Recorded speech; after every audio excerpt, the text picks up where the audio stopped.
உன் ஞாபகத்தில் வாடுகிறேன். உனக்கு நான் சோறு கொண்டு சுருட்டு வருகையில் ஆறாக கண்ணீர் பாய்கிறது. என்னை தோளில் தூக்கிக்கிட்டு ஊர்காலம் போவாய். எனக்கு எண்ணெய் தேய்ச்சி நீ குளிப்பாட்டுவாய். நான் உன் தங்கச்சி ஆறாக கண்ணீர் விடுகிறது. அதை பார்த்து நான் மனம் உருகி அழுகிறேன். உன் கை பிடித்தின் காலம் மறந்து போய் நான் செத்த பணமாக வாடுகிறேன்.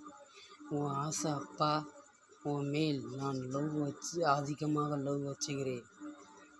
ஆனால் நீ என்னை விட்டு விலகி போன என்ன நியாயம்? உன் பாசத்தில் நான் ஏங்கி வாழ்கிறேன். எனக்கு தூக்கம் உறக்கம் எதுவும் இல்லாமல் நான் செத்த பணமாக வாழ்கிறேன். உன் ஆசையில் முத்தங்கள் என்னை வாட்டி வரிக்கிறது. என்னை தலை சீவி பொட்டு வச்சு அழகு பாப்பாயே, என்னை விலகி விட்டு ஏன் போனாய்? என்னை பிரிந்து விட்டு ஏன் போனாய்? என் நெஞ்சை